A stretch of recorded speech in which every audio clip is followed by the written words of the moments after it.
Mowlam, what's been the biggest shock for you since taking up the role of Northern Ireland Secretary?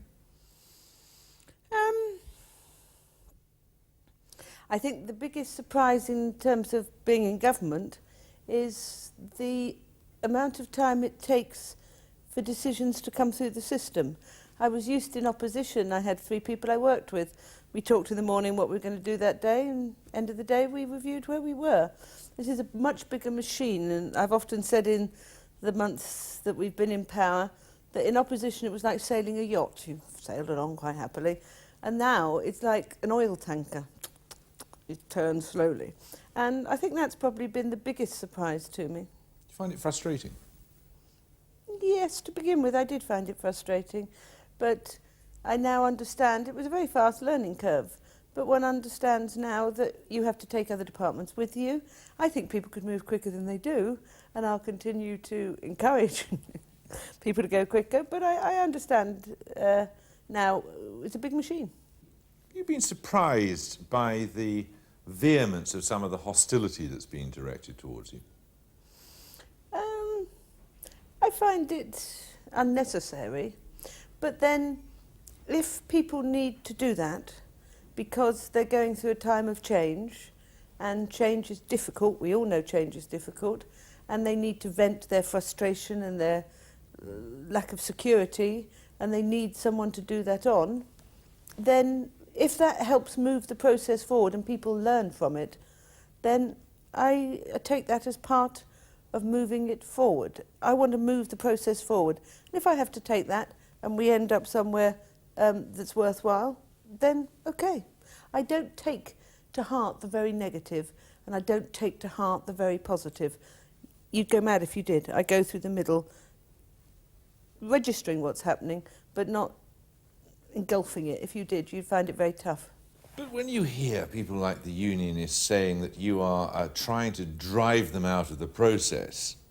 I call them in and we talk together and should make it very clear that that is the last thing that we're about doing. We've made it clear time and time again that they've shown courage. David Trimble has shown courage coming into the process, and without consent as the guiding principle, which is our guiding principle, nothing will be decided. So their position in that sense should be reassured.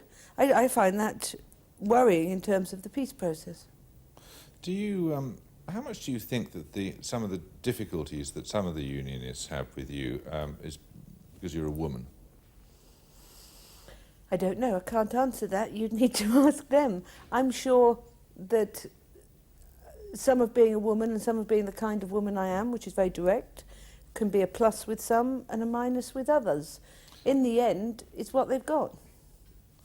You've got a very direct personal style. It must have been a great setback to you when incidents like the Garvaghy Road protests you were unable to resolve. It was very frustrating. We put a lot of time and a lot of energy in, but it was trying to deal with basic contradictions, competing rights at Garvaghy Road, the right to march, the right to free assembly, which is a basic right, and the right for people to live free of fear and intimidation, which is an equal basic right.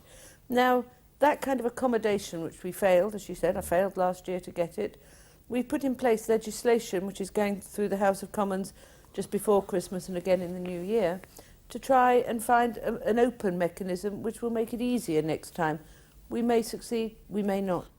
And then there was a memo leak showing that you had been present at the meeting when the decision was taken to force the march through, a memo which must have been... The memo was leaked, absolutely, Jeremy. But the decision is ultimately taken by the Chief Constable. We'd looked at the options internally. Yes, I wasn't getting so much of what was the substance of the memo, but the fact that somebody could have gone to the trouble of leaking it. That must have hurt you quite a bit. I found that, as has been reported in the press, very good. I found that very destabilising, because I've got some very, very good civil servants. And when somebody internally is leaking, it creates an atmosphere which is not positive. So that was worrying. How did you cope with it? We had an inquiry. Inquiries on leaks never produce very much, as you well know. And all one can do is just build on the good relations you have and keep going. You can't deal with somebody who feels insecure and unstable and unable to deal with what you're doing. Or just has to live with it. Nothing you can do. You still do seem well into the job now, robust, full of life.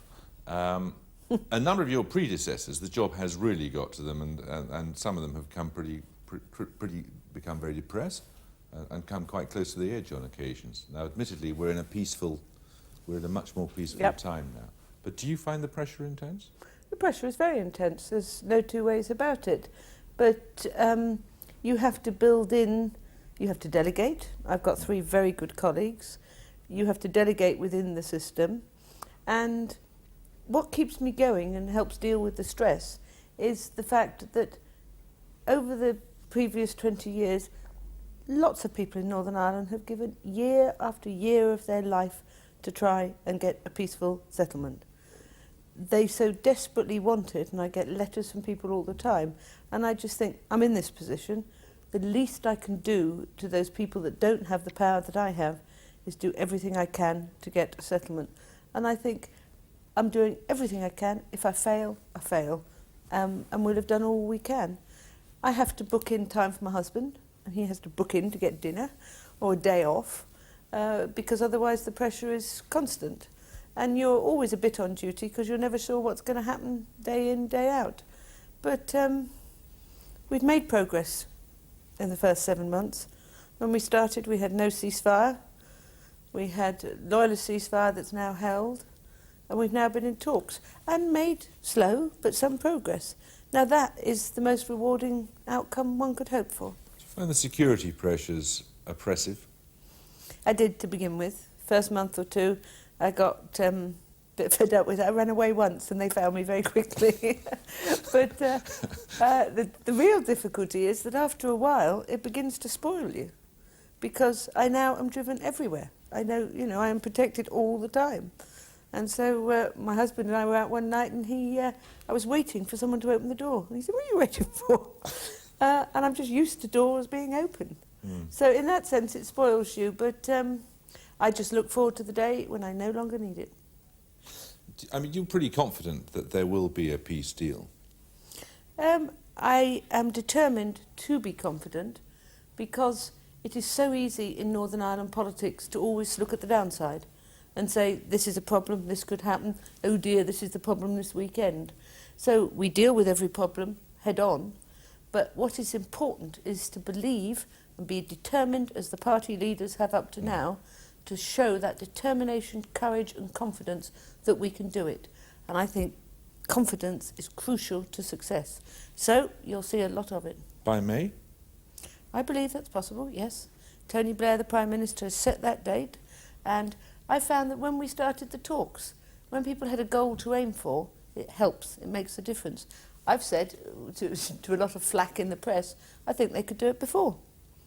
But if we do it by May and the consent principle is built in, nothing can go to a referendum unless a majority representing both parties in the talks have agreed to it.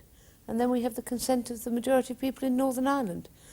Those factors mean that I hope that people in Northern Ireland begin to have their voice as to what they want in 1998.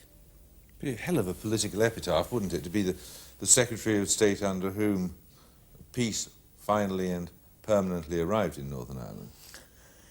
Let's wait till we get there, Jeremy. Let's wait till we see it. But it would be an epitaph not for me alone.